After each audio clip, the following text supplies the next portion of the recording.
నమస్తే. నేను మీ కుప్ప పద్మిని. ఇన్నాళ్ళు మీ సపోర్ట్‌ని నాకందిస్తూ, మీ ప్రేమని నాకందిస్తున్న ప్రతి ఒక్కరికి కృతజ్ఞతలు. ఇప్పుడు చూడబోతున్న ఈ వీడియో కూడా ఖచ్చితంగా మీకు ఉపయోగపడుతుంది. లైక్, షేర్ అండ్ సబ్స్క్రైబ్ చేసి మీ ఇష్టాన్ని, అలాగే మీ సపోర్ట్‌ని నాకందించండి. అలాగే ఈ వీడియో పట్ల మీ అభిప్రాయాన్ని కామెంట్ సెక్షన్‌లో కామెంట్ చేసి నాకు తెలియజేయండి. నమస్తే. నమస్తే. Welcome to our channel. నేను పద్మిని. ప్రస్తుతం మనతో పాటు ప్రముఖ ఆధ్యాత్మికవేత్త, జ్యోతిష పండితులు, అమ్మవారి సేవకులు, దత్త గణపతి ఉపాసకులు మురళీధర శర్మ గారు మనతో పాటు ఉన్నారు. మాట్లాడదాం. మురళి గారు నమస్తే. మహాదేవ శ్రీమాత్రే నమః. మన పూర్వీకుల పటాలు అంటే గతించినటువంటి పూర్వీకుల పటాలు నిర్దిష్టంగా ఈ ప్రదేశంలోనే పెట్టుకోవాలి అని ఖచ్చితంగా శాస్త్రం చెప్తుంది. ఎక్కడ పడితే అక్కడ పెట్టేటటువంటి పరిస్థితి ఉండదు అని చెప్పి. అయితే ఎక్కడ యాక్చువల్ గా మన పూర్వీకుల ఫోటోలు పెట్టుకోవచ్చు అనేది ఒక్కసారి వివరంగా చెప్పండి మురళి గారు. తప్పకుండా అమ్మా. భగవంతుల యొక్క ఫోటోలు ఎంతైతే ఇంపార్టెంటో ఇవి కూడా అంతే ఇంపార్టెంట్ అని చెప్పి ఖచ్చితంగా ప్రతి వీడియోలో మనం చెప్పడం జరిగింది, చెప్తూ ఉన్నారు అందరూ కూడా. అవునండి. కానీ ఎంతైనా కొంత నెగిటివ్ ఎనర్జీ అయితే ఉంటుంది. అది ఎట్లాంటిది?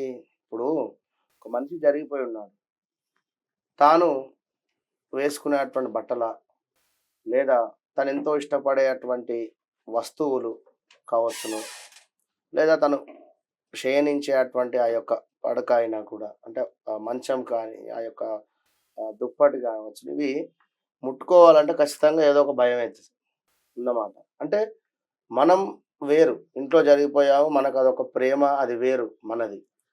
ఇదే ఎట్ ద సేమ్ టైం ఇంటి పక్కవారు లేదా ఇంకేదో అయినట్టయితే మనం వెళ్ళి ముట్టుకోలేం, భయం అవుతుంది. వాస్తవం. అయితే ఇక్కడ మన అనేటువంటి ఫీలింగ్ వేరే ఉంటుంది అది కానీ.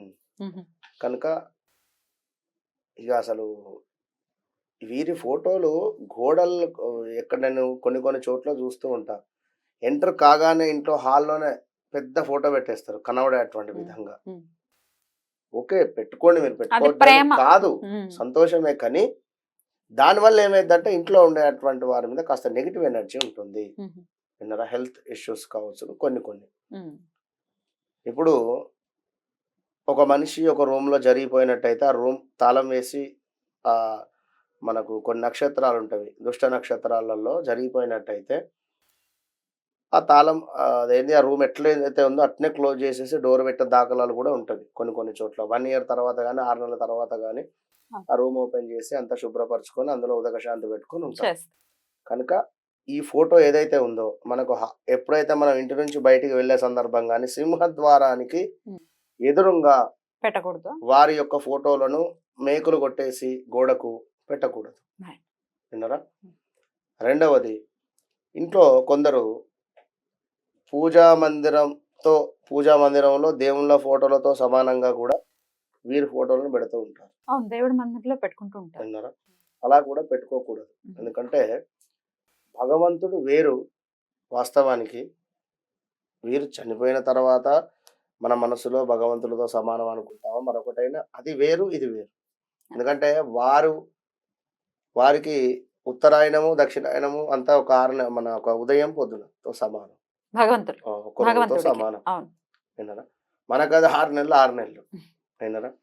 చనిపోయినటువంటి వారికి కూడా ఒక ఏదైతే మనకు తిథి ఉంటుందో ఈ తిథి మరలా వచ్చేటువంటి సమయానికి వీరికి ఒక రోజుగా భావన. విన్నారా?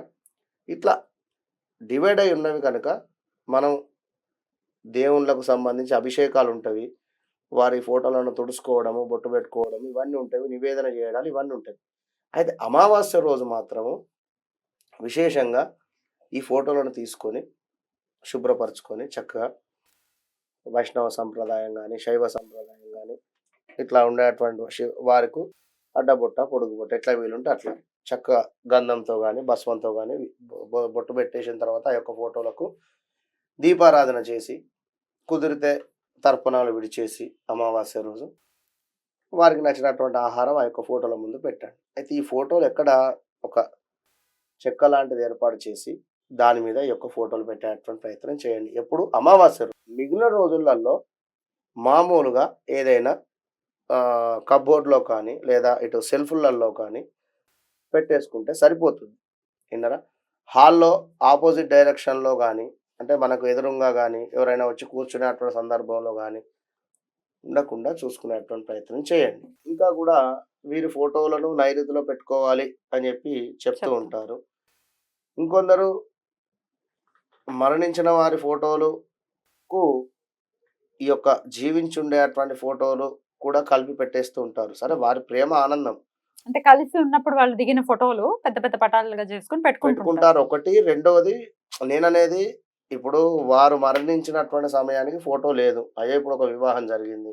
ఆ ఫోటోస్ తీసి ఆ పెట్టేస్తారు. పాత ఫోటో తీసి ఉమ్. వీరిని యాడ్ చేసి పెట్టుకోవడం గానీ, లేదా ఆ యొక్క ఫోటో పక్కన పెండ్లైనటువంటి ఈ ఫోటోని పెట్టడం గానీ మంచిది కాదు.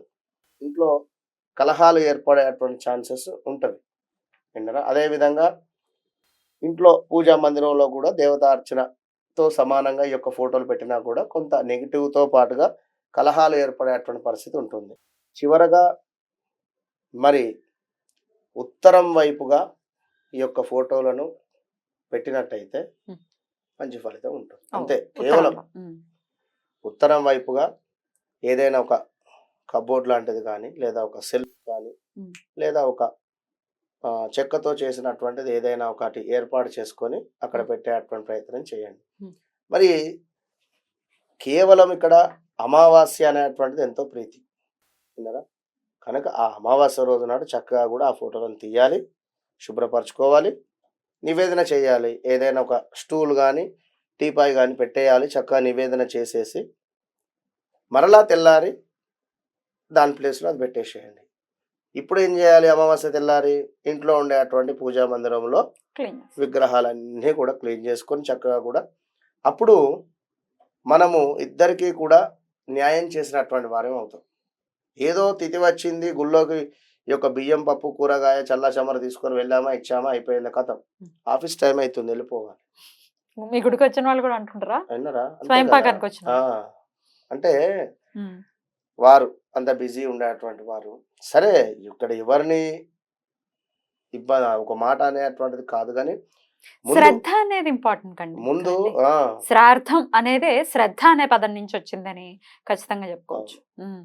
ముందు ఆ రోజు చక్కగా కూడా స్నానాన్ని ఆచరించేసి, చక్కగా లుంగి, పైన ఒక టవల్ వేసుకొని, చక్కగా ఆ ఫోటోలను తీసి, చక్కగా తుడిచి నాన్న అయితే నాన్న, అమ్మ అయితే అమ్మ. విన్నారా? లేదు నానమ్మ ఉంది. అమ్మమ్మ కావచ్చును, ఇంకా తాతయ్య కావచ్చును. జనరల్‌గా ఉంటే. మీరు మీ యొక్క తల్లిదండ్రులకు చెప్పే ప్రయత్నం చేయండి. మరి ఈరోజు అమావాస్య. మరి ఆ ఫోటోలను తీద్దాము, శుభ్రపరచు అమ్మ, లేదా మనందరం కలిసి తుడుద్దాం చక్కగా. బొట్టు గిట్ల పెడదాం. తాతయ్యకి గానీ, అమ్మమ్మకి గానీ. ఈ యొక్క ఫోటో మీద పెడదాం. కొబ్బరికాయ గానీ, వాళ్ళకి ఇష్టమైనది ఏమైనా చెయ్యమ్మా. ప్రతి నివేదన చెయ్యి. అమావాస్యకి చేస్తూ ప్రతి ఉండాలని అమావాస్యకి చెప్తున్నారు. చేయండి. మంచి ఫలితం ఉంటుంది కదా! ఇప్పుడు పితృదోషాలున్నవి. హ్మ్. పితృదోషం అనగానే ఇక్కడ వారికి ఏం పెట్టలేదనో, లేకుంటే సరైనటువంటి కర్మ చేయలేదనో, మాకు ఈ దోషం వచ్చిందనేది కాకుండా, మీ తండ్రి గారు ఏదో వారికో కోరిక అనేది ఉంటుంది. లేదా హార్ట్ అటాక్‌లో మరణించారనుకుందాం. లేదా యాక్సిడెంట్‌లో మరణించారనుకుందాం. హ్మ్. ఒక మనిషికి ఇన్ని సంవత్సరాలు ఈ యొక్క భూమి మీద ఉండాలి అని చెప్పి ఆ యొక్క ఈశ్వరుడు పంపినాడు. అవును. మధ్యలో మీరు చేసుకున్నటువంటి కర్మనా లేదా భగవంతుడే మిమ్మల్ని తీసుకువెళ్ళడం తర్వాత. లేదా సూసైడ్ అటెంప్టే అయింది కావచ్చు. విన్నారా? ఒక 57 ఏళ్ళు రాసాడనుకుందాం. మీరు 50 సంవత్సరాలకు మరణించారు. సూసైడ్ అటెంప్ట్ చేశారు. మిగిలిన 7 సంవత్సరాలు కూడా ఖచ్చితంగా ఫోటోలను ఉత్తరం దిశగా పెట్టండి. మంచి ఫలితాన్ని పొందండి. రైట్. అంతే. థాంక్ యూ అండి. నమస్తే. మహాదేవ్.